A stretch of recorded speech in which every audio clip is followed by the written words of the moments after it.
اللہ تعالیٰ نے انسان کے اندر ایک فالٹ ہے، ان آیات میں اس کا تذکرہ کیا۔ وہ فالٹ پچھلے بیان میں بہت ڈیٹیل سے بیان کیا، اب چونکہ آگے کنٹینیو کرنے کے لیے اس فالٹ کا تذکرہ ضروری ہے۔ فرمایا ان الانسان خلق ہلوعا، انسان جلد باز پیدا کیا گیا ہے، ہر کام میں اسے کیا چاہیے؟ جلدی۔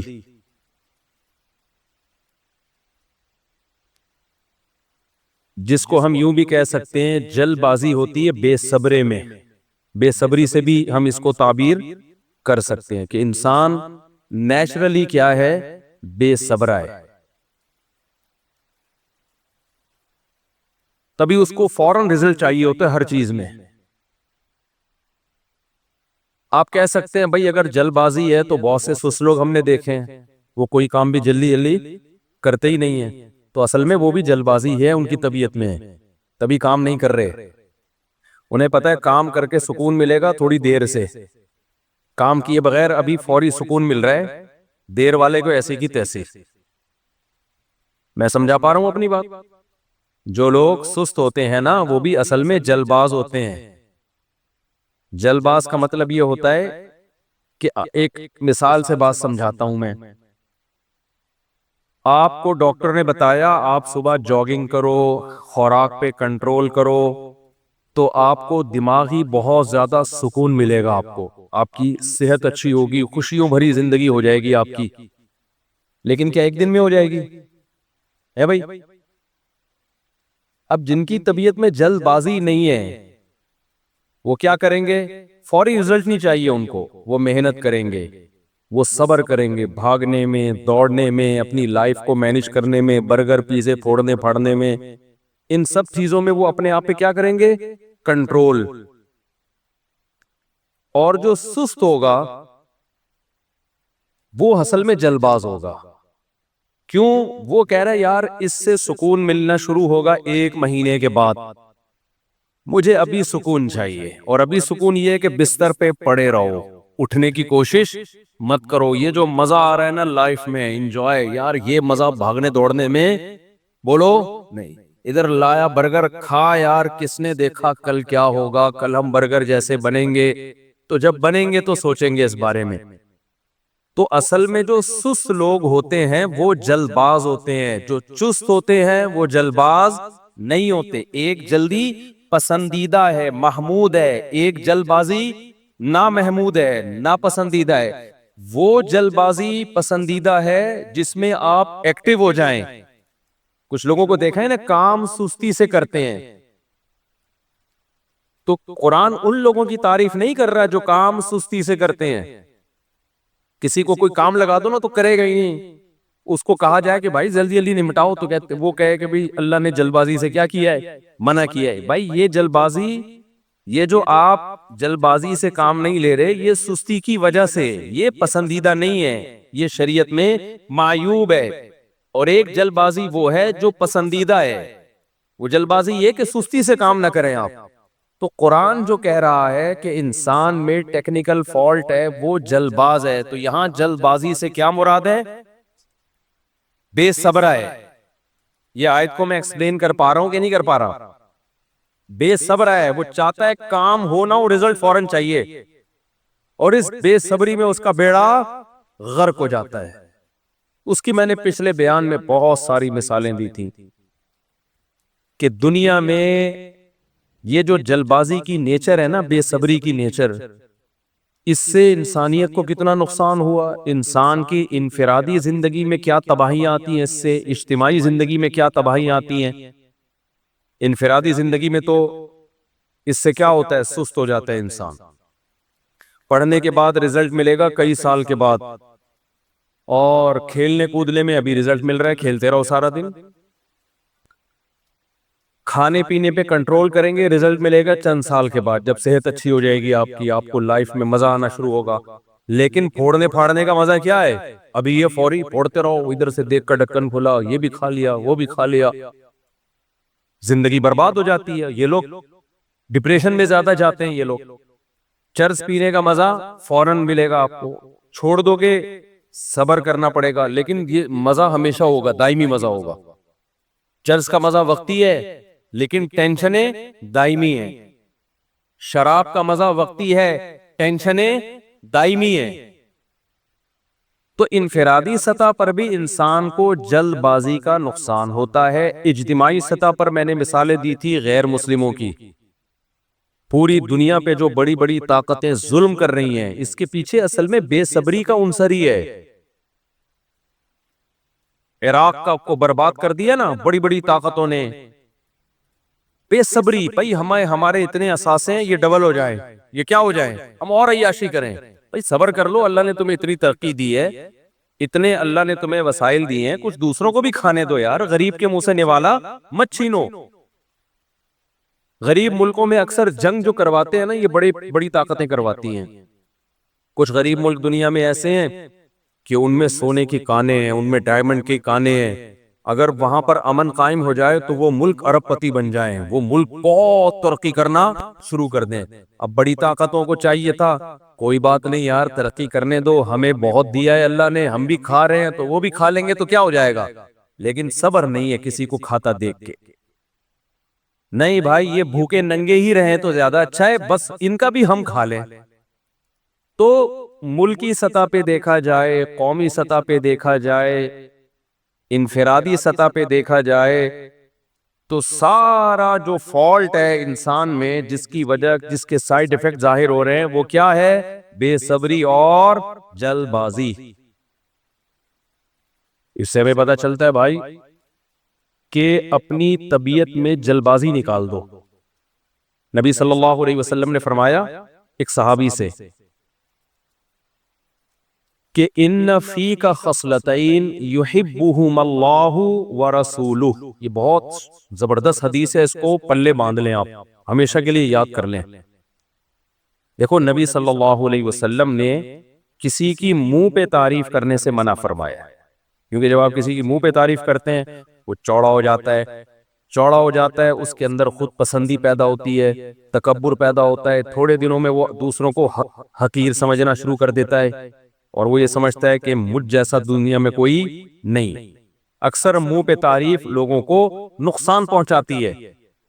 دیکھا ہوگا نا آپ نے، بعض پیر ایسے ہوتے ہیں، مرید ہر وقت پاؤں دباتے رہتے ہیں، حضرت جی آپ تو ایسے ہیں، حضرت جی آپ تو، تھوڑے دنوں میں حضرت جی اپنی اوقات بھول جاتے ہیں۔ ایک جاننے والے تھے، اب وہ نماز بھی نہیں پڑھ رہے ہیں، وہ اتنے شریعت کے یعنی واضح واضح حکام کو توڑتے تھے، وہ پیر صاحب، اور اہل حق کے سلسلے میں سے تھے، یہ نہیں کہ کوئی بدعتی یا کوئی گمراہ لوگ ہوں، اہل حق کے سلسلے میں سے تھے، بڑے عالم تھے، اور فرض نماز نہیں پڑھ رہے بھائی، سو رہے ہیں تو سوتے ہی چلے جا رہے ہیں۔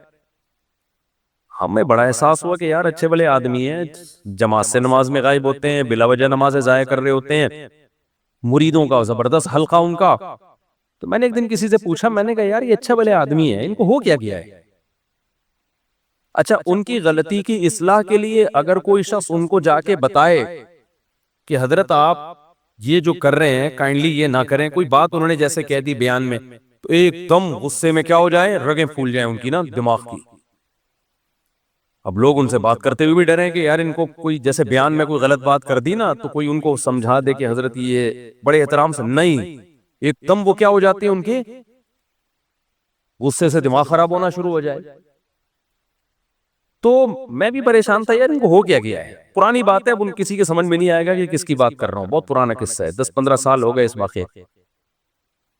ایک دن کیا ہوا، انہی کے ایک جاننے والے نے کہا کہ اصل میں یہ پیر صاحب کا، بزرگ کا قصور نہیں ہے، ان کو اپنے بارے میں وہم ہو گیا ہے کہ میں بہت نیک ہوں۔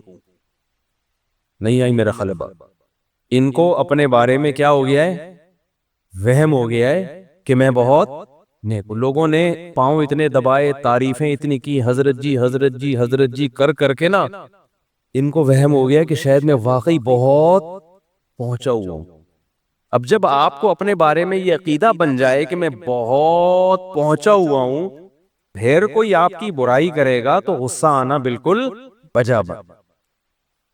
نالج ہی نہیں ہے تو ظاہر ہے پھر غصہ آئے گا نا آپ کو۔ تو اس کا حل یہ نہیں ہے کہ ان کو غصہ کم کرنے کے بیانات سنائے جائیں، بیٹھ جاؤ بھائی، تو اس کا حل یہ نہیں ہے کہ ان کو یہ بتایا جائے کہ غصہ اسلام میں حرام ہے. ان کا فالٹ یہ نہیں ہے کہ ان کو غصہ جلدی آتا ہے، نہ نہ نہ. بعض لوگوں میں بیماری ہوتی ہے، غصے کے مریض ہوتے ہیں یا غصہ ان کو جلدی آتا ہے، وہ ایک اس کا علاج الگ ہے. ان کا ٹیکنیکل فالٹ یہ ہے کہ یہ اپنے بارے میں سمجھ بیٹھے ہیں کہ میں کیا ہوں، میں بہت. تو ہم میں سے بہت سے لوگ یہ اپنے بارے میں سمجھنے لگتے ہیں. تو اس کا حل یہ ہے کہ جس وجہ سے یہ سمجھ رہے ہیں نا کہ میں نیک ہوں، جس دلیل سے یہ سمجھ رہے ہیں کہ میں بہت نیک ہوں، تو یہ ثابت کر دیا جائے کہ یہ دلیل ہے نہیں.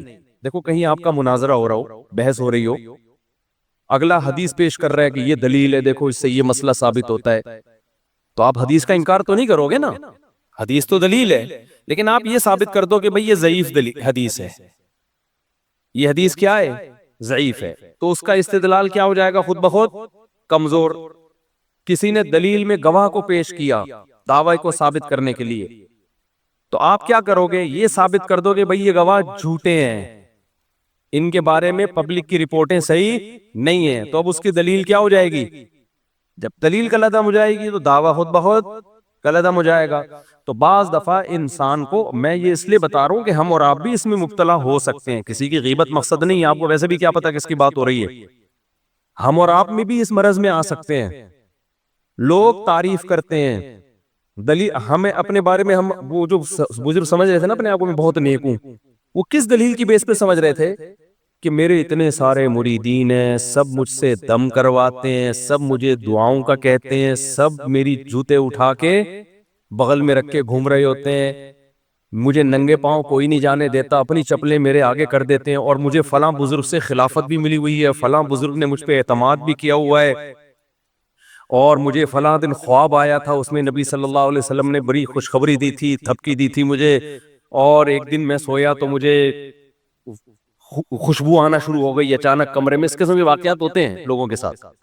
تو ایک دن میں نے دیکھا ایک بزرگ آئے ہوئے ہیں سفید لباس میں، وہ مسکرا رہے ہیں مجھے دیکھ کے. تو ان واقعات سے انسان کو اپنے بارے میں وہم ہونے لگتا ہے کہ یار واقعی میں کیا ہوں، بزرگ ہوں. تو ایسے آدمی کا، اور پھر اس میں کوئی عیب نکالے گا کہ حضرت کبھی جماعت سے بھی نماز پڑھ لیا کریں، ٹھیک ہے حضرت آپ اتنے دن یا کہیں سفر میں ہوں، کہیں گئے ہوئے ہوں، تو سمجھ میں آتا ہے. آپ جو ہے، یا اگر کوئی عذر ہے تو بتا دیں، عذر کسی کے ساتھ بھی ہو سکتا ہے، بھائی میں اس لیے جماعت سے نماز نہیں پڑھتا، مجھے بیماری ہے، فلاں کچھ بھی ہے. ایک دم آپ کو غصہ کیوں آ جاتا ہے؟ تو غصہ آنے اس کی علامت ہے وہ جو بندے کی میں پوری نا ڈیٹیل بتا رہا ہوں، جس نے کہا تھا نا اصل میں ان کو وہم ہو گیا کہ یہ کیا ہیں، یہ نیک ہیں. تو یہ ہم میں سے کسی کو بھی وہم ہو سکتا ہے، خوب سمجھ لو، بڑا خطرناک بیماری یہی ہے. جیسے اللہ کے صفاتی ناموں میں حلیم بھی ہے، اور کریم بھی ہے، ستار بھی ہے، غفار بھی ہے.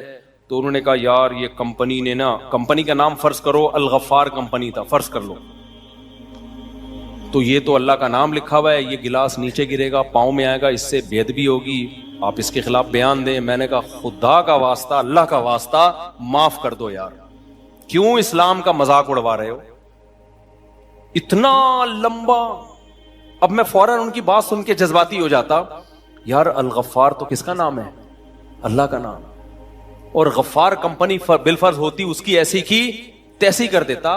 اس کے سائیڈ افیکٹ کتنے ہونے تھے بھائی. اگر غفار کمپنی کا گلاس زمین پہ گرنے سے اللہ کے نام کی بے ادبی ہو رہی ہے، تو غفار صاحب کو تو تھپڑ مارنا اسلام میں حرام ہو گیا. پھر جو سچی مچی کا غفار ہے اس کو تو گالی دینا بھی، وہ جو مرضی کرتا پھرے، آپ نے کہنا نہیں غفار بہت نیک ہے، وہ الو کا پٹھا ہو ہی نہیں سکتا، کیونکہ غفار کس کا نام ہے.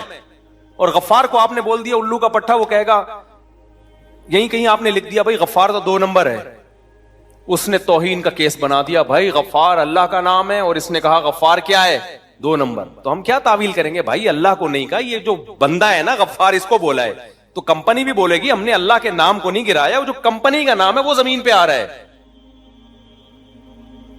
وہ زمین پہ آ رہا ہے. الکریم بیکری کچھ بھی لکھا ہوا ہے. اب میں آ کے کہہ رہا ہوں الکریم والوں نے فراڈ کیا، میں نہیں کہہ رہا کہ یہ فراڈ، ایسا نہ ہو کہ کلپ نکلا دے کہ یار الکریم کی گستاخی. یہ گستاخی کے جو پیک پہ پہنچے ہوئے ہیں نا، جنونی، مذہبی جنونی، یہ آپ کو صرف پاکستان میں ملے گی. یہ جنون دنیا میں کہیں بھی یہ جنون نہیں ہے. بات بات پہ ذرا سی بات پہ کچھ بھی نکال کے گستاخی. تو یہ حلم نہیں ہے. حلم کا مطلب بردباری کے اس کے 20 پہلوؤں سے بھائی اس پہ غور کرو کہ اس کے کیا سائیڈ افیکٹ ہوں گے. لوگوں کا نام بھی محمد ہوتا ہے کہ نہیں ہوتا؟ ایک صاحب مجھے کہنے لگے, میں نے کہا اپنے بیٹے کا نام محمد رکھو. میں نے بھی اپنے بیٹے کا نام محمد رکھا. انہوں نے کہا نہیں, اگر کوئی شخص یہ کہے گا محمد جو ہے نا یہ کوئی کبھی الٹا کام کرے گی اور کہ محمد ایسا ہے تو یہ تو نبی کی گستاخی ہو. میں نے کہا بھائی جان وہ ہمارے پیغمبر کو نہیں کہہ رہا, وہ تیرے بچے کو کہہ رہا ہوگا. وہ موسیٰ نام ہوتا ہے, لوگوں کا نہیں ہوتا. تو اگر وہ غلط کریں گے, موسیٰ کو جو موسیٰ نام کے لوگ ہوتے ہیں پھانسی کی سزائیں بھی سنائی گئی ہیں بہت سے لوگوں کو. اب جج نے کہا کہ یہ جو موسیٰ ہے, یہ والا موسیٰ جو انڈا موڑ پہ رہتا ہے, عدالت پھانسی پہ لٹکنے کا حکم دیتی ہے. آپ نے کہا موسیٰ, یہ تو توہین ہو گئی موسیٰ. تو جیسے نام کو جب کسی کا نام پڑ جائے تو یہ اس کا نام ہے, اس موقع پہ یہ اللہ کا نام نہیں ہے. ایسے ہی کمپنی پہ اگر اللہ کے صفاتی نام میں سے کوئی نام لکھا ہوا ہے اور اللہ کے نام کی حیثیت سے نہیں لکھا, وہ کمپنی کے نام کی حیثیت سے لکھا ہے یا کسی بندے کے نام کی حیثیت سے لکھا ہے, تو بھائی اس کے وہ حکام نہیں ہوں گے جو کس کے ہیں, اللہ کے حکام ہیں.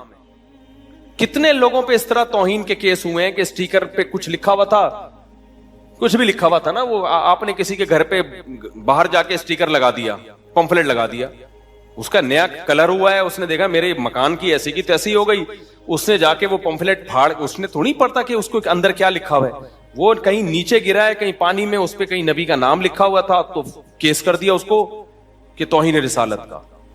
اور کیس میں پتہ ہے کیا ہوتا ہے ایسے موقع پہ, ایس ایچ او بھی ایف آئی آر کاٹنے پر مجبور ہے. اس کو پتا ہے میں نے ایف آئی آر نہیں کاٹی تو یہ کٹے نہ کٹے میں پہلے کٹوں گا. یہ اوریجنل واقعات بتا رہا ہوں آپ کو میں. S H O F I R کاٹنے پر مجبور. وہ بندہ جس نے ساری زندگی نبی صلی اللہ علیہ وسلم کے نام کا احترام کیا, ساری زندگی وہ ناموس رسالت پہ ڈٹا رہا, وہی توہین رسالت کے کیس میں کہاں جا رہا ہوتا ہے, جیل کے اندر جا رہا ہوتا ہے. S H O F I R کاٹے گا لازمی, پھر کیس جائے گا جج کے پاس. تو جب جج کے پاس کیس جاتا ہے نا, باہر اتنا کراؤڈ عدالت کے باہر کھڑا ہوتا ہے, کیونکہ پروپیگنڈا کر کے نا لوگوں کو کہ اس نے توہین کیا, دیکھو اللہ کے نام کو زمین پہ, اللہ کے نبی کے نام کو اس نے زمین پہ ڈالا. اس کی کوئی نیت نہیں ہوتی, دور دور کا کوئی ارادہ نہیں ہوتا اس بیچارے کا. وہ صرف اس بیس پہ اس نے پمفلٹ پھاڑا ہے کہ میری دیوار کیا کر رہے ہیں یہ لوگ, خراب کر رہے ہیں. تو جب جج کے پاس کیس جائے گا تو جج کو پتا ہے کہ میں نے اگر اس کیس میں اس کو بری قرار دے دیا تو لوگ اس کو بھول جائیں گے, یہ سارا مجمع کس پہ چڑھے گا, میرے اوپر. دو بے گناہ لوگوں کو نا اس طرح جیل کے, جو یہ تو میں نے براہ راست وکیل سے سنا ہے, یہ وکیل کا نام میں ہائی لائٹ نہیں کر سکتا. وکیل کہہ رہا ہے, جو مجرم کا وکیل ہے نا, جو مجرم نہیں تھا یعنی جس پہ الزام لگا تھا, اس کا وکیل کہہ رہا ہے مجھے پتا ہے کہ میرا جو موکل ہے وہ بے گناہ ہے, لیکن میں نے اپنی گردن بچانے کے لیے اس کو جیل بھجوا دیا, کیونکہ باہر اتنا کراؤڈ نا, کورٹ کے باہر لوگ کہہ رہے ہیں اگر یہ بچ گیا نا تو تجھے نہیں چھوڑیں گے, ہم وکیل کو نہیں چھوڑیں گے. تو یہ حلم بردباری ہے, بولو, یہ من حیث القوم اجلت بازی ہے. وہ جو قرآن کہہ رہا ہے نا کہ ان الانسان خلق ہلوعا, جل باز ہے, تو قوم بھی جل باز, اور انفرادی طور پر بھی ہم کیا ہیں, جل باز. کوئی نہیں دیکھ رہے, کوئی سینس استعمال نہیں کر رہے, اور اسی جل بازی پہ لیبل کیا لگا ہوا ہے, عشق رسول کا. یہ اور بڑا جرم کہ جو غلط کام کر رہے ہو آپ. ہمارے نبی کیا جل باز تھے؟ اگر جل باز ہوتے تو صلح حدیبیہ میں کافروں کی شرائط مانتے کیا آپ صلی اللہ علیہ وسلم کے علم میں یہ تھا کہ ابھی کافروں کی شرائط ماننے میں وقتی نقصان ہے ہمارا, فیوچر کس کو, فیوچر میں فیور اس کا کس کو ملے گا, ہمیں ملے گا. کوئی بات نہیں, دب کے ان کی شرائط قبول کر لیا آپ نے. دبنے کا مطلب یہ ہے کہ ظاہری طور پر دب, ظاہری طور پر تو ایسا لگ رہا تھا کہ صحابہ دب کے شرائط قبول کر رہے ہیں, لیکن انجام کس کے حق میں بہتر ہونے والا تھا, مسلمانوں کے حق میں. تو کئی بے گناہ لوگ اس چکر میں اندر پھنسے ہوئے ہیں, جو داڑیاں ہیں ان کی, نماز پڑھتے تھے لیکن کسی نے بھی اپنی ٹھڑک نکالنی ہو.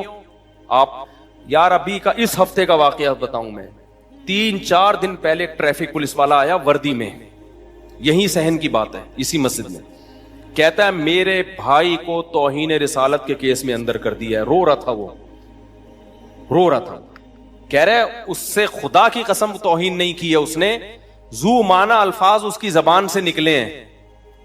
کسی نے اپنی دشمنی نکالی, وہ معافیاں مانگ رہا ہے, چیخ رہا ہے کہ اللہ کی قسم میں نبی کا گستاخ نہیں ہوں. بھائی ہر آدمی کو بولنا نہیں آتا کہ کس وقت کیا بولنا ہے. کہہ رہے اس کو اٹھا کے اندر کر دیا, کسی پنجاب کے کسی گاؤں کا کیس بتا رہا, ابھی اسی ہفتے کی بات ہے. یہیں آیا ٹریفک, وہ وردی میں ہی تھا نا, ایسا بوکھلایا ہوا. میں نے کہا کہ میں قانونی طور پر جو مجھ سے ہو سکا میں آپ کے ساتھ تعاون کروں گا. وکیلوں کا بتا دیا اس کو, یہی کر سکتے ہیں اور کیا کر سکتے ہیں. تو ایک ہو تو آدمی کرے بھی نا اس کی مدد, ایک ہو تو آدمی اس کی مدد کرے. تو ہر جگہ آپ نے جس سے ٹھڑک نکالنی ہے کچھ بھی لگا دو اس کو. تو قومی سطح پہ بھی حلم کسے کہتے ہیں؟ بردباری, برداشت. ہم یہ نہیں کہہ رہے کہ لوگوں کو اجازت دے دو کہ نبی کی توہین کریں, نا نا نا نا نا بھائی, توہین کا دعویٰ کرنے میں آپ جلد بازی مت کریں. اگلے کو ایکسپلینیشن کا موقع دیں, آپ اس کو موقع تو دیں کہ کیا بولنا چاہ رہا تھا, منہ سے کیا نکل گیا. ہمیں حدیث میں اس کی مثالیں ملتی ہیں کہ ایک شخص کلمہ کفر نہیں بولنا چاہ رہا تھا, منہ سے کلمہ کفر نکلا, لیکن اس کو مہلت دی گئی ہے. حدیث میں اس کی مثالیں ہیں. ایک مثال تو اس وقت فوری طور پہ میرے ذہن میں ہے. نبی صلی اللہ علیہ وسلم نے فرمایا پچھلی امتوں میں ایک شخص کا جانور گم ہو گیا. مثال دی نبی نے نا کہ ایک شخص جو ہے, اللہ کو توبہ اتنی پسند ہے کہ جیسے کوئی شخص ریگستان میں ہو, اس کا اونٹ اور ساز و سامان گم ہو جائے اور وہ موت کے انتظار میں لیٹ جائے, موت کے انتظار میں لیٹ جائے, اور آنکھ لگ گئے اسی اسنا میں. جب آنکھ کھلی ہے تو اس نے دیکھا کہ اس کا اونٹ اور سب کچھ اس کے سامنے, تو کتنا خوش ہوگا نا. تو اللہ کے نبی نے فرمایا اسی طرح جب کوئی بندہ توبہ کرتا ہے تو اللہ اس سے بھی زیادہ خوش ہوتے ہیں. اس حدیث میں آخر میں ہے کہ وہ بندہ اتنا خوش ہوا کہ اس نے کہا اے اللہ تو میرا بندہ اور میں تیرا خدا. ٹھیک ہے, یہ کلمہ کفر ہے یا نہیں ہے؟ لیکن آپ صلی اللہ علیہ وسلم نے غصے سے نہیں یہ بات فرمائی کہ وہ بندہ کہہ رہا ہے اللہ تو میرا بندہ اور میں تیرا خدا. آپ نے فرمایا اخطأ من شدت الفرح, اتنا خوش ہوا تھا کہ خوشی میں اس کو پتہ ہی نہیں کہ میں زبان سے کیا نکال رہا ہوں. یہاں لوگ کہتے ہیں نہیں, اس کو پتا ہونا چاہیے میں زبان سے کیا نکال رہا ہوں. بھائی بعض دفعہ نہیں پتا ہوتا انسان کو کہ میں زبان سے کیا نکال رہا ہوں. اس کو جلد بازی میں کوئی بات ہوئی ہے, اس کو موقع تو دو. اور یہ لوگ خود جب ان کی زبانیں لڑکھڑاتی ہیں نا پھر چوڑے میں آتے ہیں. جو دوسروں کے ساتھ کر رہے ہوتے ہیں وہی ان کے ساتھ ہوتا ہے, وہی ان کے ساتھ ہونا شروع ہو جاتا ہے. تو اخطأ من شدت الفرح, نبی نے یہ جاگتی حالت میں اس نے کیا. یہ نبی جو مثال دے رہے ہیں نا جاگتی حالت کی. اسی طرح ہم کہتے ہیں جو اشرف علی رسول اللہ والا کلمہ پڑھانے کا جو منجن آج کل جہلم والی سرکار نکال رہی ہے نا, وہاں بھی ہے کہ اس کو خواب میں آیا لا الہ الا اللہ اشرف علی رسول اللہ. تو انجینئر کہتا ہے کہ جاگتی حالت میں بھی, واقعی جاگتی حالت میں بھی اس نے پڑھا ہے. لیکن کیسے پڑھا ہے؟ کہہ رہے میری خواب سے آنکھ کھلی ہے تو میری زبان پہ غیر اختیاری طور پہ یہ کلمہ آ رہا ہوں, کیونکہ خواب میں یہ دیکھ رہا ہے نا. تو جاگتی حالت میں بھی یہ کلمہ اس کی زبان سے جاری ہوا اور گھبرا رہے کہ یہ ہو کیا رہا ہے. اس کا مطلب وہ جان بوجھ کر یہ کلمہ زبان سے نہیں دہرا رہا تھا. تو بھائی جب ایک چیز اختیار میں نہیں ہے تو اس پہ نہ فتوے لگتے ہیں نہ اس کو برا بلا کہا جاتا ہے, بلکہ اس کی تعویل کی جاتی ہے. جیسے یہ جو شخص تھا جس کی نبی صلی اللہ علیہ وسلم نے مثال دی ہے, اس نے تو اشرف علی رسول اللہ والے کلمے سے بھی زیادہ بڑا جرم کیا تھا. اس نے تو کہا اللہ تو میرا بندہ میں تیرا خدا. یہ تو اور کیونکہ ختم نبوت کا انکار بھی جرم ہے, لیکن اللہ کو اپنا بندہ کہہ دیتے نا, اس سے بڑا جرم تو دنیا میں کوئی ہو نہیں سکتا. اور جاگتی حالت میں کہے ہیں, لیکن آپ نے کیا فرمایا, خوشی کی شدت میں کیا ہو گیا, زبان سے یہ الفاظ. کیا مطلب؟ اختیار سے نہیں. تو جس شخص نے جاگتی حالت میں اشرفی رسول اللہ پڑھا ہے نا, اس کے آپ پورا پیج پڑھیں اس کی سوانے کا, وہ کہہ رہا ہے میں نے جان کر یہ کلمے نہیں پڑھے ہیں, غیر اختیاری میری زبان سے جاری ہوا ہے. کیونکہ جو آدمی خواب میں جو چیز دیکھ رہا ہوتا ہے وہی کیا آ جاتی ہے اس کی زبان پہ, اور گھبرا بھی رہا ہے. اگر اپنے اختیار سے اس نے پڑھا ہوتا تو گھبراتا کیوں, وہ آ کے ان کو بتاتا کیوں کہ حضرت یہ کیا ہوا میرے ساتھ, انہوں نے اس کی تعویل کی. لیکن انجینئر علی مرزا کو 4 سال سے ہم یہ بات سمجھا رہے ہیں اور اس کمبخت کو سمجھ میں بھی آ رہی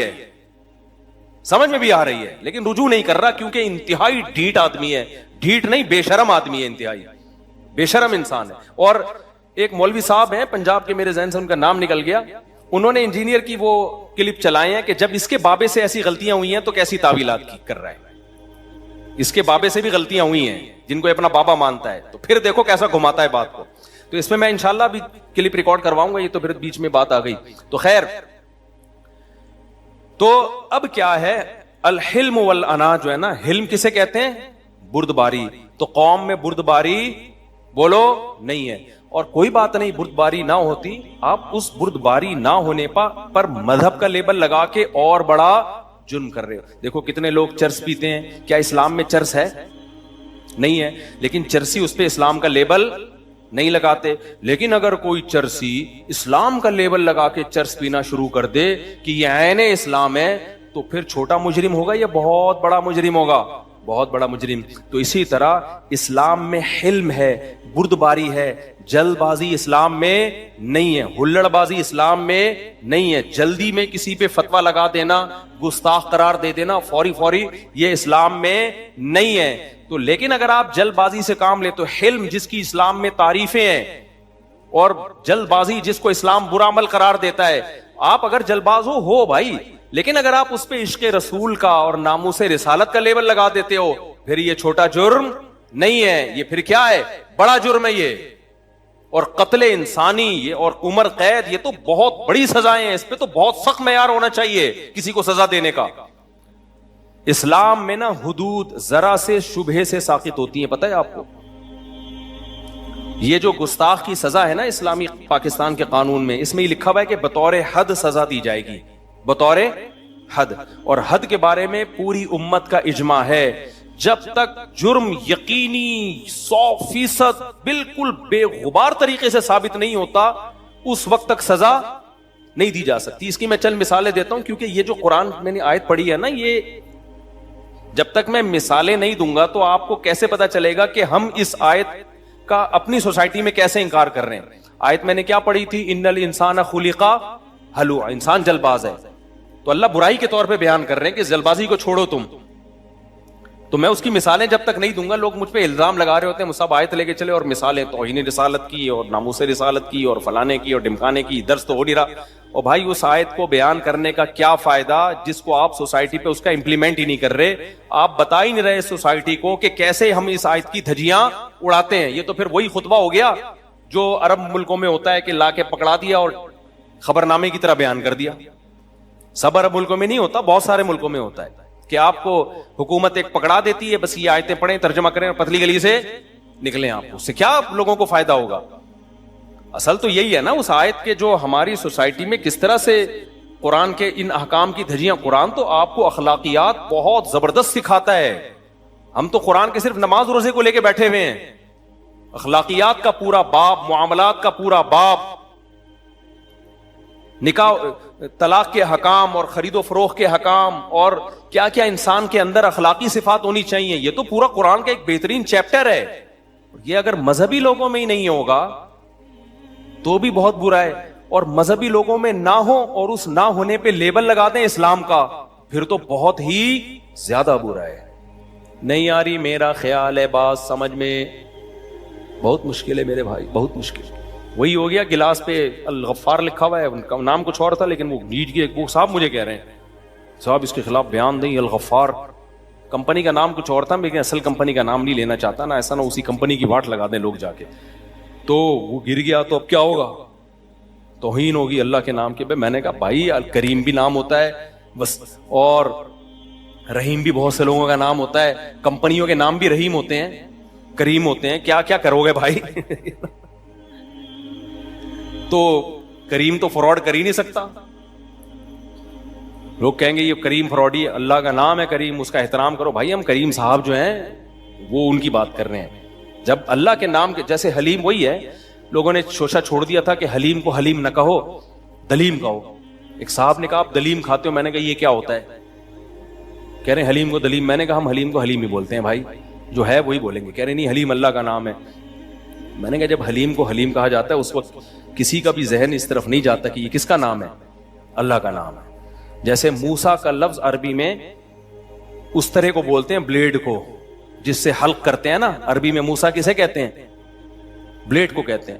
اب تمام فقہا لکھتے آئے ہیں کہ حاجی کو چاہیے کہ وہ موسیٰ استعمال کرے. اب آپ کو تو اس لیے تعجب ہو رہا ہے یہ لفظ سن کے کہ آپ نے کبھی بلیڈ کے معنی میں استعمال کیا نہیں, اس لیے آپ کا فوراً ذہن حضرت موسیٰ علیہ السلام کی طرف جا رہا ہے. لیکن اگر آپ عربی جانتے ہیں تو ہم تو صبح و شام فقہ کی کتابوں میں یہ لفظ پڑھتے ہیں, ہم میں سے کسی کا ذہن بھی اس موقع پر موسیٰ علیہ السلام کی طرف نہیں جاتا. اجرائے موسیٰ کہتے ہیں جو آدمی پہلے سے جس کے سر پہ بال ہی نہ ہو وہ حلق کیسے کرائے گا, تو بھی اجرائی موسیٰ, وہ کہتے ہیں وہ موسیٰ اپنے سر پہ یوں گھمائے تو احرام سے باہر نکل آئے گا. اب آپ نے اگر اس پہ توہین کے فتوے لگائے تو بھائی پھر تو سینکڑوں محدثین فقہا سارے گستاخ رسول سب کو عمر قید کی سزا. کب تک چھپو گے پیڑوں کی آڑ میں, کبھی تو ملو گے لنڈا بازار میں. تو عالم وہ ہوتا ہے جو فتویٰ دینے سے پہلے اس کے تمام پہلوؤں پہ غور کرے. گستاخی کا اچھا ایک اور بات آ گئی ہے, آج کل ڈاکوؤں کی تصویریں لوگ فیس بک پہ ڈال رہے ہیں. بھائی یہ کام چھوڑ دو, بے گناہ لوگوں کی تصویریں بھی ڈال دیتے ہیں. تصویر بہت دفعہ جب تک کسی انسان کو نہ دیکھا جائے نا اس وقت تک اس کی شکل انسان کے ذہن میں نہیں بیٹھتی ہے. آپ نے ڈاکو کی تصویر ڈال دی, آپ کو 100 دفعہ تھوڑی کوئی تصویر دیکھا. اس جیسے BCO لوگ ہیں, بہت سے لوگ اس جیسے لگ رہے ہوتے ہیں, کوئی بھی اپنا غصہ نکال سکتا ہے.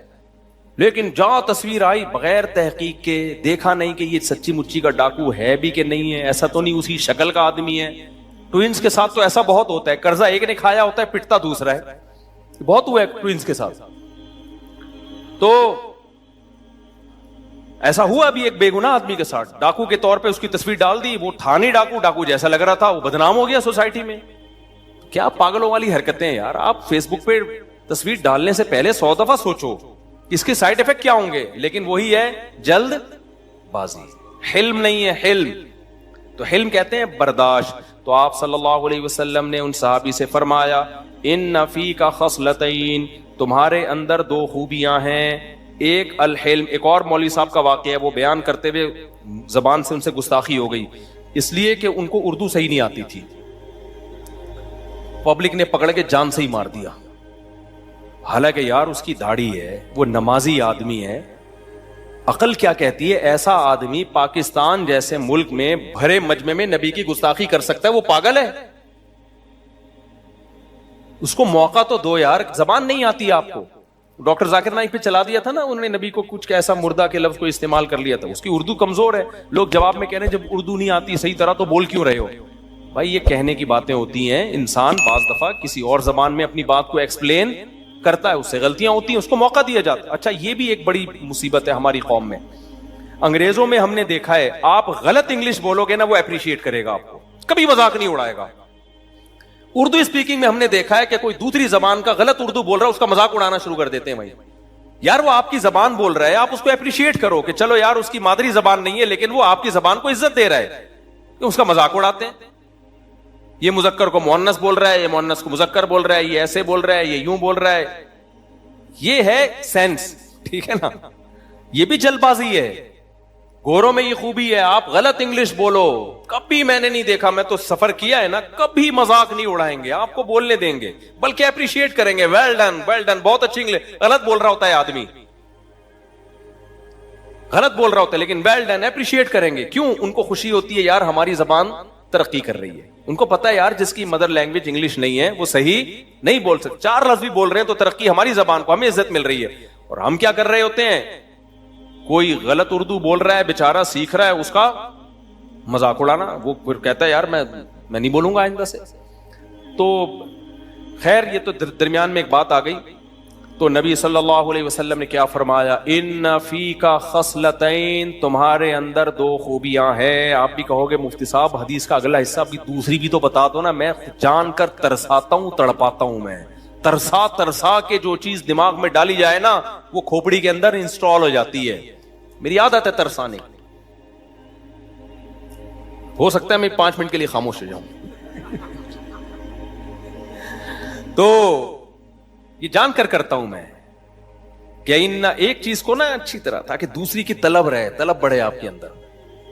حضرت حکیم الامہ مولانا شرف علی تھانوی رحمہ اللہ تعالی فرمایا کرتے تھے کہ جب کسی شیخ سے بیعت ہونا چاہو نا تو شیخ کو حکم دیتے تھے جلدی بیعت نہ کرو اس کو, اس کے اندر طلب پیدا ہونے دو.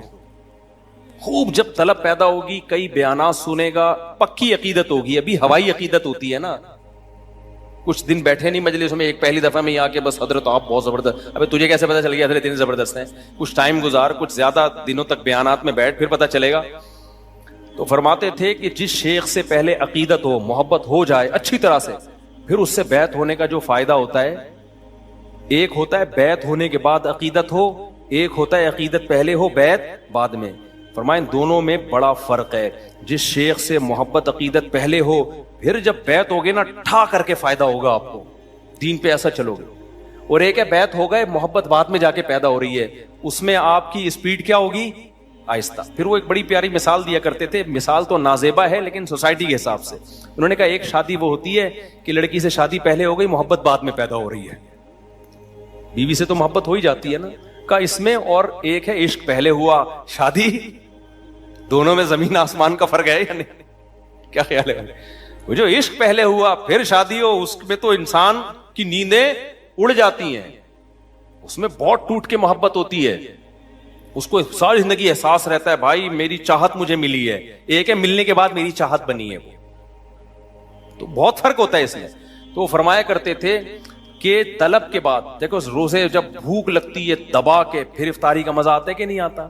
ایک ہے کھانا دیکھ کے بھوک لگنا, وہ تو ہر ایک کو لگ جاتی ہے. پاکستان میں فل پیٹ بھرا ہوا بھی ہو نا, پھر بھی کھانا سامنے آئے تو بھوک لگتی ہے. ایک ہے بھائی کچھ بھی کھانا سامنے نہیں ہے, بھوک کی شدت سے نڈھال ہو رہا ہے, پھر جو بھی کھانا آئے گا بہت مزہ آتا ہے اس کھانے کو کھانے میں. افطاری میں دیکھ لو نا. تو ایسے ہی وہ فرمایا کرتے تھے حکیم الامہ کہ جس شیخ سے بیعت ہونا چاہتے ہو نا, تو یہ نہ کہو کہ بیعت ہو جائے محبت تو ہو جائے گی, نا نا نا نا, پہلے شدت ہو, اس میں طلب پیدا ہو, بہت عقیدت ہو, بہت محبت ہو, یقین ہو جائے کہ بھائی مجھے اس سے بہت فائدہ ہوگا, اس کے بعد جا کے بیعت ہوتا ہے تو بہت تیزی سے فائدہ ہوتا ہے. تو اس لیے میں تھوڑا سا کیا کرتا ہوں, آپ لوگوں کو ترساتا ہوں. ہم جب اللہ معاف فرمائے بچپن میں ڈرامے دیکھا کرتے تھے, ہمارے گھر میں تو ٹی وی تھا نہیں اڑوس پڑوس میں, اور وہ ڈرامے بھی اس زمانے کے بڑے سلیقے کے ہوتے تھے. خیر ڈرامے دیکھنا جائز نہیں ہے, میں بھی تبھی کہہ رہا ہوں بچپن میں دیکھا کرتے تھے. وہ ایک شخص نے پوڈ کاسٹ میں میرا انٹرویو لیا, اور انٹرویو میں کہیں مجھ سے پوچھا کہ آپ نے بچپن میں کوئی فلم دیکھی. میں نے بتا دیا ایک دو پرانی, کوئی اللہ معاف کر پھر توبہ کر لی تھی ان سے. تو وہ اس نے میرا کلپ چلایا, مفتی صاحب غصے میں فلم دیکھنے گئے. ابے میں نے کہا یہ کیا لگا ہے, پھر خیر اندر بیان وہ نہیں تھا, لیکن یہ یوٹیوبر بھی عجیب ہی ہوتے ہیں یار. تو کیا کہہ رہا تھا میں, ہاں تو ڈرامے جو آتے تھے نا پرانے زمانے میں, تو اس میں پتہ ہے کیا کرتے تھے وہ, ایک آتا تھا شاہین, بہت پہلے کی بات ہے, اس میں ایک کیریکٹر تھا بدر بن مغیرہ, جو بڑا ایک مسلم ہیرو گزرا ہے. تو وہ بدر بن مغیرہ جو ہے نا, ڈرامے کا اینڈ ایسے کرتے تھے کہ انسان کا دل حلق میں آ جائے کہ اب کیا ہوا, اس سے وہ اس میں پیاس ہوتی تھی اگلی کس دیکھنے کی. تو اب بدر بن مغیرہ بڑا ہینڈسم اسمارٹ تھا, ہیرو تھا, وہ مسلم جیسے یہ ارطغرل کو لوگوں نے بنایا ہوا ہے. تو اب کیا ہوا کہ ڈرامے میں فیصلہ ہو گیا کہ کہانی میں کہ اس کا سر قلم کر دیا جائے گا. اب ہم چھوٹے بچے تھے, 9-10 سال ہماری عمر ہوگی, ہماری سانسیں حلق میں آئی ہوئی, یار یہی مر گیا تو اگلے ڈرامے میں دیکھیں گے کیا, ہماری تو محبتیں اس کے ساتھ ہیں. تو ہم بیٹھے میں منتیں مان رہے ہیں, یا اللہ اس کو بچا لے, یا اللہ اس کو بچا لے. بچپن میں ڈرامے دیکھنے کا مزہ بھی بہت ہوتا تھا نا, وہ پورا انسان اس میں گھس جاتا تھا ڈرامے کے اندر نا, وہ سمجھتا تھا سچی مچی میں ایسا ہی ہو رہا ہے. تو اس میں یہ تھا کہ فیصلہ کیا گیا کہ اس کے سر قلم کر دیا جائے. تو بالکل ڈرامے کے اینڈ میں نا اس کو پھانسی والا, وہ قتل والا ڈریس پہنایا گیا, اس کو زمین پہ لٹایا گیا, اس کا سر رکھا گیا ایک لکڑی پہ نا خاص, اور پھر وہ تلوار لے کے نا جلاد نے یوں اٹھائی اور ایسے لے کے ابھی قریب آیا ڈرامہ اینڈ. اگر 40 سال کے ہوتے نا ہم ہارٹ اٹیک سے مر چکے ہوتے. اب ہم مصیبت میں, ابے کیا ہوا, کٹی گردن کے نہیں کٹی یار. اس چکر میں ایک ہفتہ انتظار کرنے, پورا دماغ کہاں لگا ہوا ہے اگلی کہانی کی طرف کہ یار ہوا کیا, کہ مرا کہ نہیں مرا. تو وہ نفسیات سے کھیلتے ہیں نا, ان کو پتا ہے اگر ابھی کاٹ دی گردن, بالفرض کاٹ دی, تو یہ اگلا ڈرامہ دیکھیں گے. نہیں کاٹی تو بھی کہیں گے شاید دیکھ لے کوئی نہ دیکھے. تو پھر جب اگلی قسط ہم پہلے سے جا کے 5 منٹ پہلے جا کے بیٹھ گئے نا سارے ہمارے کزن وزن, ہم ڈرامے کے آگے نا, ہماری پھپھو کے اگر ٹی وی ہوتا تو ہمارے ابا نے نہیں رکھا, وہاں بیٹھے ہوئے بسم اللہ الرحمن الرحیم, یا اللہ اس کو بچا لے. اچانک کیا ہوا ہے کہ پھر دوبارہ سے وہ آدھی تلوار آئی ہے تو ایک دم دروازہ دھڑ کر کے کھلا اور وہ بادشاہ سلامت کا آرڈر آیا, ٹھہرو. یعنی وہ گردن کے قریب آ کے اس نے ریورس, ہمیں سکون ملا, ہم نے کہا اللہ بچا لیا تو نے, یہ تیرا کرم ہے. تو اس لیے میں تھوڑا آپ لوگوں کو کیا کرتا ہوں, ترساتا ہوں. تو آپ نے فرمایا ان فی کا خصلتین, ہونا تو یہ چاہیے یہی بیان ختم کر دیں. ان فی کا خصلتین, تمہارے اندر 2 خوبیاں ہیں, الحلم برداشت, والانا, انا کہتے ہیں جلد بازی میں فیصلہ نہ کرنا. جب حلم ہوتا ہے نا, بردباری ہوتی ہے, یہ اندر کی صفت ہے, تو اس پہ ایک نتیجہ مرتب ہوتا ہے کہ آپ فیصلہ کرنے میں جلد بازی نہیں کرتے. فیصلہ کرنے میں پھر آپ جلد بازی نہیں. جب آپ کے اندر برداشت نہیں ہے, یعنی یہ 2 الگ الگ صفات ہیں لیکن ایک دوسرے پر ہی مرتب ہوتی ہیں, ایک دوسرے کے ساتھ لازم ملزوم ہے یہ. تو ان میں اصل چیز ہے انا, جلد بازی میں فیصلہ نہ کرو آپ. تو اس نے کہا کہ حضرت یہ غصہ ان کا اصل میں غصے کے مریض نہیں ہے, یہ ان کو اپنے بارے میں وہم ہو گیا ہے کہ یہ کیا ہے, بہت نیک. تو جس دلیل کی بیس پہ یہ سمجھ رہے ہیں نا کہ میں نیک ہوں, اس دلیل کا رد کر دو. ان کو کوئی جا کے یہ بتا دے کہ لوگ جو آپ کے جوتے اٹھا رہے ہیں تو یہ اس کی دلیل نہیں ہے کہ آپ کیا ہیں, نیک ہیں. لوگ شف سرکار کے جتنے جوتے اٹھاتے ہیں نا, اتنے جوتے دنیا میں کسی کے نہیں اٹھائے گئے ہیں. لوگ آپ کو صبح شام ہدیہ دے رہے ہیں لا لا کے. اگر ہدیے کی بیس پہ کسی کو نیک سمجھنا ہے کہ اتنے لوگ لا کے ہدیے دے رہے ہیں, تو ایسی سرکاریں مارکیٹ میں موجود ہیں, ایسے جاہل پیر جو ایک وقت کی بھی نماز نہیں پڑھتے, جن کو ہدیے کروڑوں اربوں کی شکل میں ملتے ہیں, دمبے ملتے ہیں, بکرے ملتے ہیں, اور پتہ نہیں کیا کیا. اگر آپ یہ سمجھ رہے ہیں کہ لوگ مجھ سے جناب میرے سامنے ایسے جھک کے بیٹھتے ہیں, میرے ہاتھ پاؤں چومتے ہیں, تو پنڈتوں کے ہاتھ پاؤں بھی چومے جاتے ہیں. کتنے پنڈت ایسے ہیں جن کے لوگ آتے ہیں تو ہاتھ چومتے ہیں, ان کے سجدے کرتے ہیں. تو وہ دلیل کو انہوں نے کہا کہ بھئی آپ کمزور قرار دے دیں, تاکہ یہ جو اپنے بارے میں ان کو وہم ہو گیا ہے کہ میں نیک ہوں, یہ وہم کیا ہو جائے, ختم. جب وہم ختم ہو جائے گا, پھر اگر کوئی آ کے غلطی بتائے گا کہ آپ کی غلطی ہے, تو اگلا سوچنے پر مجبور ہوگا کہ بھائی جب میں نے یہ دعویٰ ہی نہیں کیا کہ میں نیک ہوں, اور میں نے دعویٰ ہی نہیں کیا کہ میں ہر چیز میں صحیح ہوں, تو بھائی جب میں کسی بھی چیز میں غلط ہو سکتا ہوں تو پھر میں سنوں تو صحیح نا. دیکھو اور آسان مثال سے بات سمجھاتا ہوں. ہمارے ایک جاننے والے, ان کے پیٹ کا کوئی مسئلہ تھا یا کیا مسئلہ تھا, ڈاکٹر کے پاس گئے. تو وہ ہوتا ہے نا, وہ جو مشین میں نہیں ڈالتے, ڈیزن کر کے بڑی سی مشین میں ڈالتے ہیں یار, MRI, وہ جیسے لگتا ہے قبر میں جا رہا ہے بندہ. ہاں, سٹی اسکینز, ان کا سٹی اسکین ہوا. بعض دفعہ سٹی اسکین میں ہوتا ہی ہے کہ ڈاکٹر جو بیماری دیکھنا چاہ رہے ہوتے ہیں وہ تو ٹھیک نکلی ہوتی ہے, کچھ اور نکل آتا ہے. صحیح ہے نا, کیا نکل آتا ہے, کچھ اور. ایک اور رشتہ دار کا میں بتا رہا تھا, انہوں نے جب وہ MRI کروایا نا, CT اسکین کروایا, تو ڈاکٹروں نے کہا کہ بھئی میدا ویدا تو سب سیٹ ہے, آپ کے تو گردے میں ایک وہ بن رہی ہے, رسولی بن رہی ہے, گٹھلی بن رہی ہے. حالانکہ ان کو کڈنی کا پین کبھی بھی نہیں ہوا, کوئی پیشاب میں پرابلم نہیں, کچھ بھی نہیں, فٹ فاٹ بالکل. تو اس کا ٹیسٹ کروائیں, ٹیسٹ کروایا تو وہ کینسر نکلا. ڈاکٹر نے کہا آپ بہت خوش قسمت ہو جو ابتدائی مرحلے میں یہ ٹریس ہو گیا ہے. تو آپریٹ ہوا, وہ جو ہوتا ہے کیمو تھراپی, اور ایک اور تھراپی ہوتی ہے, کیا کہتے ہیں اس کو, ریڈیو تھراپی, کیمو تھراپی وغیرہ ہو کے الحمدللہ آج فٹ فاٹ گھوم رہے ہیں وہ, ٹھیک ہے نا. وہ انہوں نے کاٹ دی, بہت معمولی سی تھی. تو بڑے خوش, جب بھی میں ان سے ملتا ہوں نا, ہمارے ریلیٹیو میں کہتا ہوں بھائی اللہ نے آپ کو زندگی دی. کہہ رہے ہیں یار دیکھو نہ کوئی پین تھا, کچھ بھی نہیں تھا, اگر یہ پالتے رہتے ہم تو پھر ایک وقت میں جا کے تھوڑی پھر علاج ہوتا ہے, اور پھر ان کی ایج بھی زیادہ ہے اس عمر میں, تو یہ کیمو تھراپی وغیرہ ویسے ہی آدمی کو مار دیتی ہے. اب مجھے ایک بات بتاؤ, ڈاکٹر نے جب ان کو کہا کہ آپ کے گردے میں ایک تھوڑی سی رسولی ہے, کچھ کینسر کا خطرہ ہے, آپ ٹیسٹ کروائیں, وہ کہتے ہیں نہیں, میں بالکل کیا ہوں؟ ٹھیک. کیونکہ ٹھیک آدمی کی علامت یہ ہے کہ دوڑ سکتا ہے، میں دوڑ سکتا ہوں. ٹھیک آدمی کی علامت یہ جو کھائے اس کو ہضم ہوگا، میں جو کھاتا ہوں مجھے ہضم ہوتا ہے. ٹھیک آدمی کی علامت یہ ہے کہ بھائی جو ہے میں صحیح سن سکتا ہوں، میں صحیح دیکھ سکتا ہوں. وہ جاب بھی کرتے ہیں، میں جاتا ہوں شام کو واپس آتا ہوں، ٹائم پہ مجھے نیند آتی ہے، ٹائم پہ میری آنکھ کھلتی ہے، صحیح پراپر پیاس لگتی ہے، صحیح پراپر بھوک لگتی ہے، تو میں کوئی میڈیسن بھی نہیں لے رہا. تو ٹھیک انسان کی ساری علامتیں چونکہ مجھ میں پائی جاتی ہیں، اس کا مطلب میں کیا ہوں؟ ٹھیک. لہذا میں یہ ٹیسٹ نہیں کراؤں. تو ایسے موقع پہ کوئی عقل مند کیا کہتا کہ جناب ٹھیک انسان کی جو علامتیں آپ نے بتائی ہیں یہ صرف ظاہری علامتیں ہیں، یہ ٹھیک ہونے کی دلیل نہیں ہے. یہ دلیل نہیں ہے ٹھیک ہونے کی جس کو آپ دلیل سمجھ رہے ہو. آپ یہ سمجھ رہے ہو کہ جو بھاگ رہا ہے، دوڑ رہا ہے، سو رہا ہے، جاگ رہا ہے یہ ٹھیک ہے. نہ نہ نہ، بعض بیماریاں اندر ہی اندر جنم لے رہی ہوتی ہیں، انسان کو اس کا پتہ نہیں ہوتا. تو یہ دلیل ہی غلط ہے اور واقعی غلط ہے.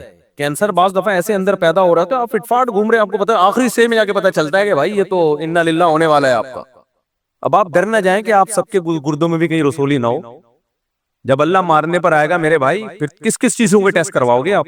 ایک کینسر کے اسپیشلسٹ ہیں، میں نے ان سے کہا کہ ڈاکٹر صاحب باڈی میں کینسر کا پتہ شروع میں ہی چل سکتا ہے؟ انہوں نے کہا چند کینسر ایسے ہیں جن کا شروع میں پتہ چل سکتا ہے، جیسے میدے کا جو بڑی آنت کا کینسر ہے نا، وہ ٹیسٹ سے شروع میں ہی پتہ چل جائے گا. تو احتیاطاً 50 سال کے بعد وہ کروا لینا چاہیے ہر ایک کو. باہر دنیا میں تو لازمی کرواتے ہیں. گوروں میں جس کی ایج بھی 50 سال کی ہوتی ہے نا وہ لازمی بڑی آنت کا کینسر کرواتے ہیں، کیونکہ بڑی آنت کا کینسر 50 سال کے بعد اس کے چانسز بہت زیادہ بڑھ جاتے ہیں. تو شروع میں ہی ٹریس ہو جاتا ہے، پتہ چل جاتا ہے. لیکن کینسر کی تمام قسمیں ایسی نہیں ہیں. ہمارے ایک ریلیٹیو نے ڈاکٹر کے مشورے پر کروایا 50 سال کے بعد تو نکل آیا، علاج ہو گیا، بچ گئے الحمدللہ. ٹھیک ہے نا؟ تو یہ 50 سال کے بعد ڈاکٹر کہتے ہیں کہ ہر ایک کو بڑی آنت کا یہ قبض سے ہوتا ہے زیادہ تر. تو جوان جب تک انسان ہوتا ہے نا قبض بہت ساری چیزیں جھیل رہا ہوتا ہے. 50 سال کے بعد قبض وغیرہ زخم کرتے ہیں، وہ زخم بگڑتا ہے، پھر پتہ ہی نہیں ہوتا، کوئی علامت ظاہر نہیں ہوتی اس کی.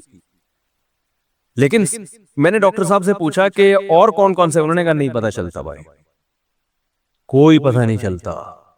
تو اس کا مطلب یہ ہوا کہ بھائی اللہ سے کوئی بھی لڑ نہیں سکتا. میں نے کہا گردے کا فلانا کا، انہوں نے کہا بھائی کس کس کا کروائے گا؟ اتنی قسموں کے کینسر ہیں، یہ تھوڑی کہ سارے ٹیسٹ ہی کرواتا رہے گا بیٹھ کے اور پھر آج کے لیے راجا ہو سکتا ہے کل ہو جائے، ہو سکتا ہے پرسوں ہو جائے. تو انہوں نے کہا جن چیزوں کا یقینی پتہ چل سکتا ہے وہ بڑی آنت کا کینسر ہے، اس کے علاوہ نہیں پتہ چل سکتا. اس میں اللہ پہ توکل ہی ہے بس. اپنی عام صحت آدمی ٹھیک رکھنے کی کوشش کرے تو چانسز کم ہو جاتے ہیں، رہتے ہیں، ختم نہیں ہوتے. تو خیر اب مجھے ایک بات بتاؤ، اگر وہ یہ مانتے، وہ مانتے ہی نہیں، وہ کسی قیمت پہ یہ قبول ہی نہیں کرتے کہ بھائی میں بیمار ہو ہی نہیں سکتا، تو علاج ہوتا ان کا. تو انسان کے اندر جو سب سے بڑا ٹیکنیکل فالٹ ہے نا وہ یہ مانتا ہی نہیں ہے کہ میں غلط ہو سکتا ہوں. سارے مسئلے یہاں سے کھڑے ہوتے ہیں. سیاسی لوگوں میں بھی اپنے سیاسی لیڈر کو غلط مان نہیں سکتے، اس کی کسی غلطی کو غلطی نہیں مان سکتے. جب آپ نے فرض کر لیا کہ میں بھی ٹھیک ہوں، میرا سیاسی لیڈر بھی ٹھیک ہے، فلاں بھی ٹھیک ہے، فلاں بھی ٹھیک ہے، تو بھائی پھر تو جب آپ اس کے اگینسٹ سنیں گے تو آپ کے منہ سے جھاگ نکلے گا، آپ کو غصہ آئے گا، آپ کی آنکھوں میں سرخی پیدا ہوگی. تو یہ ٹیکنیکل فالٹ ہے کہ آپ نے غیر دلیل کو دلیل سمجھنا شروع کر دیا. سمجھتے ہو کہ نہیں سمجھتے ہو؟ تو ہم بھی یہی کرتے ہیں، ہماری کوئی تعریفیں کر دیتا ہے آ کے، لوگ اچھا کہنا شروع کر دیتے ہیں تو ہم اس وہم میں مبتلا ہو جاتے ہیں کہ ہم باقی کیا ہیں، اچھے. ہمارے حضرت اس پہ ایک زبردست واقعہ سنایا کرتے تھے کہ ایک آدمی جو تھا گاؤں میں کہیں ملازمت کے لیے دوسرے گاؤں گیا ہوا تھا، تو کسی نے اس کو آ کے بتایا کہ تیری بیوی بیوہ ہو گئی ہے اور تو یہاں بیٹھا ہوا ہے. اس نے کہا یار میں جب زندہ ہوں تو میری بیوی بیوہ کیسے ہو گئی؟ اگنور کر دیا اس کی بات کو، وہ چلا گیا. دوسرا بندہ آیا، کہنے لگا یار تو یہاں مصروف ہے کام کاج میں اور تیری بیوی کیا ہو گئی ہے؟ بیوہ ہو گئی ہے، گھر میں رونا دھونا چل رہا ہے. پہلے کو تو بہت سختی سے اس نے منع کیا تھا نا کہ تو پاگل ہے، مجھے بیوقوف سمجھا. میں دوسرے کو تھوڑا نرم لہجے میں، یار بھائی میری بیوی بیوہ کیسے ہو سکتی ہے؟ میں کیا ہوں؟ میں زندہ ہوں. تیسرا بندہ آیا، ابے تو یہاں کام کاج میں مشغول ہے، تیری بیوی بیوہ ہو گئی ہے، اس نے رونا دھونا لگایا ہوا ہے، پورا محلہ گھر میں جمع ہوا ہے، تمبو لگا ہوا ہے. تو پھر جواب میں کہتا ہے اب تھوڑا لہجہ اور کیا ہو گیا، یہ ہے انسان پہ ماحول کا اثر ہے. یہ باتیں سنتا ہے نا، یہ تو اپنے اگینسٹ سن رہا ہے. اگر اپنے فیور میں سنے گا تو دوسری دفعہ میں ہی متاثر ہو جاتا ہے، اپنے فیور میں سنے گا نا تو دوسری دفعہ میں متاثر ہو جاتا ہے. تو جب اس کو تیسری دفعہ کا، چوتھی دفعہ کا، آہستہ آہستہ نا نرمی آ رہی ہے. 10واں یا 15واں آدمی نے جب آ کے کہا نا تیری بیوی بیوہ ہو گئی ہے، اس نے سارا سامان لپیٹا اور گھر بھاگتا ہوا جا رہا ہے. تو لوگوں نے کہا کیا ہو گیا؟ کہہ رہے ابے میری بیوی بیوہ ہو گئی ہے بھائی، میری بیوی کیا ہو گئی ہے؟ میری بیوی بیوہ ہو گئی ہے. اس کے آنسو پوچھنے میں نے لوگ کہہ رہے ہیں کہ ابے تیرا پاگل ہے تو زندہ ہے. کہہ رہا بھائی اتنے سارے لوگ بول رہے ہیں یار میں بھی پہلے یہ سمجھ رہا تھا کہ بیوہ نہیں ہوئی ہے، لیکن اصل بات کیا ہے؟ بیوہ ہو گئی. اب دیکھو اس کے اگینسٹ، اس کے خلاف جب خبر ہے اس پہ انسان کو یقین آ جاتا ہے تو انسان نیچرلی اپنی تعریف سننے کا بھوکا ہوتا ہے. جب انسان کو اس کی تعریف کی جائے نا تو 100% غلط تعریف بھی اس پہ اثر کرتی اور وہ ماننے لگتا ہے کہ یار کچھ نہ کچھ تو ہے. اب وہ یہ نہیں دیکھ رہے کہ میں نماز پڑھ نہیں رہا ہوں، میں یہ فالٹ ہے میرے اندر جو ان کو خود پتا ہے، پھر بھی اپنے آپ کو کیا سمجھ رہے ہیں؟ نیک. کیونکہ پبلک کیا کہہ رہی ہے؟ ان کو نیک کہہ رہی ہے. تو یہ پوری ڈیٹیل میں نے اس لیے بتائی آپ کے سامنے کہ انہی باتوں کی وجہ سے نا شریعت نے منع کیا ہے کہ کسی کے منہ پہ اس کی تعریف نہ کرو، کیونکہ بہت کم لوگوں میں حوصلہ ہوتا ہے اپنی تعریف سننے کا. بہت کم لوگ دنیا میں ایسے ہوتے ہیں کہ وہ اپنی تعریف سن کے بھی بگڑتے نہیں ہیں، کیونکہ ان کو اپنی خامیوں پہ نظر ہوتی ہے. اپنی تعریف سے ان کو صرف موٹیویشن ملتی ہے، لیکن خامیاں بھی ان کے سامنے ہوتی ہیں، ان کو پتا ہوتا ہے وہ اپنی اوقات سے آگے نہیں جاتے. وہ بہت کم لوگ ہوتے ہیں. اس لیے نبی صلی اللہ علیہ وسلم نے حکم دیا کہ کسی کے منہ پہ اس کی تعریف نہ کی جائے، لیکن اس کے باوجود آپ صلی اللہ علیہ وسلم صحابی کے منہ پہ ان کی تعریف کر رہے ہیں کہ تمہارے اندر 2 خصلتیں ایسی ہیں جو اللہ اور اس کے رسول کو بہت زیادہ پسند ہیں. کیوں کر رہے ہیں بھائی؟ بعض چیزیں ایسی ہوتی ہے کہ انسان تعریف کیے بغیر رہتا نہیں ہے، عام اصولوں سے ہٹ جاتا ہے. یار یہ تو خاندانی ہو گیا بھائی، اس میں سامنے والے کو موٹیویشن بھی چاہیے ہوتی ہے، اس کے بگڑنے کا اندیشہ نہیں ہوتا، بلکہ جب آپ اس کے منہ پہ اس کی تعریف کرتے ہیں اس کو حوصلہ ملتا ہے، کیونکہ لوگ ان تعریفوں پہ اس کو حوصلہ دلا نہیں رہے ہوتے، ان خوبیوں پہ اس کو موٹیویشن مل نہیں رہی ہوتی کہیں سے، بلکہ الٹا لوگ برائیاں کر رہے ہوتے ہیں. بعض خوبیاں ایسی ہوتی ہیں کہ بندے کو موٹیویشن کی ضرورت ہوتی ہے، کیوں؟ ساری دنیا اس کی مخالفت کر رہی ہوتی ہے. تو اب جو حمایتی لوگ ہیں وہ بھی تعریف نہیں کریں گے تو وہ تو بیچارہ ٹھٹر جائے گا نا، وہ تو پھر معاشرے سے لڑ نہیں سکے گا. بالکل ایسے ہی ہے جیسے میں نے جب دوسری شادی کی تحریک چلائی نا تو اتنی برائیاں اتنے جب میں نے کی تو اتنا ہر ایک حوصلہ شکنی، تو مجھے یاد ہے 100 آدمی حوصلہ شکنی کرتے تھے کہ تم نے کیا کیا ہے. ایسے موقع پر اگر ایک آ کے تھپکی دیتا تھا نا کہ ماشاءاللہ اچھا کام کیا، میرا دل چاہتا تھا اسے گلے لگا کے پھوٹ پھوٹ کے روؤں میں. سمجھ رہے ہو؟ اب وہ بھی تو تعریف کر رہے ہیں نا، بڑا خاندانی کام کیا، لیکن اس تعریف سے مجھے نقصان نہیں ہو رہا بلکہ کیا مل رہا ہے؟ حوصلہ، کیونکہ ساری دنیا کیا کر رہی ہے؟ مخالفت. تو بعض چیزیں ایسی ہوتی ہیں، بچوں میں بھی بعض کام ایسے ہوتے ہیں ان پہ حوصلہ افزائی کرنی چاہیے ان کی. تو نبی صلی اللہ علیہ وسلم ان صحابی کی حوصلہ افزائی کر رہے ہیں، اور ہمارا اور آپ کا کسی کے منہ پہ تعریف کرنا الگ ہے. پیغمبر سید الانبیاء کسی کے منہ پہ اس کی تعریف کرے، اس کا مطلب آپ نے مہر لگا دی ہے، اسٹیمپ لگا دی ہے بھائی. اب تو یعنی کوئی دوسری بات ہو ہی نہیں سکتی. تو ایسے موقع پہ تو بگڑنے کا بہت زیادہ اندیشہ ہے یا نہیں ہے بھائی؟ کوئی بزرگ میری تعریف کر دیں اور ایک عام آدمی میری تعریف کرے تو عام آدمی کی تعریف کو میں ہلکا بیان کروں گا، بھائی فلاں نے میرے بارے میں کہا ہے مفتی صاحب زبردست. لیکن کوئی بڑا آدمی کر دے تو میں تو سارا دن ابے وہ بھائی پتا ہے انہوں نے میرے بارے میں یہ رپورٹ پیش کی ہے، انہوں نے کہا ہے. ویسے میں ہوں، پھر توازن بھی کر رہا ہوتا ہے انسان نا، میں ہوں تو حقیر فقیر، لیکن وہ کہہ رہے تھے کہ بہت نیک ہے. یہ بھی ایک تعریف کا ایک طریقہ ہوتا ہے کہ میں تو خاکسار، میں تو کچھ بھی نہیں، لیکن اتفاق سے بس حضرت جی نے فرما دیا کہ بہت نیک ہے. مقصد یہی ہوتا ہے کہ میں بہت نیک ہوں، آپ کسی غلط فہمی میں نہ رہیں میرے بارے میں۔ تو نبی صلی اللہ علیہ وسلم نے ان کے سامنے ان کی تعریف کی اور کیا فرمایا، اور الفاظ نبوت کیسے زبردست بلاغت والے، ان فیک خصلتین، تمہارے اندر دو خصلتیں، دو عادتیں ہیں، ان یقینی، ان یہ تاکید کے لیے آتا ہے۔ دیکھو تعریف کے بھی بڑے طریقے ہوتے ہیں، کسی کے اندر دو اچھی صفات ہیں، بہادر ہے، سخی ہے، آپ جا کے بولو گے یار تم بہادر بھی ہو، سخی ہو، ویل ڈن، یہ بھی ایک طریقہ ہوتا ہے نا، بہت اچھے۔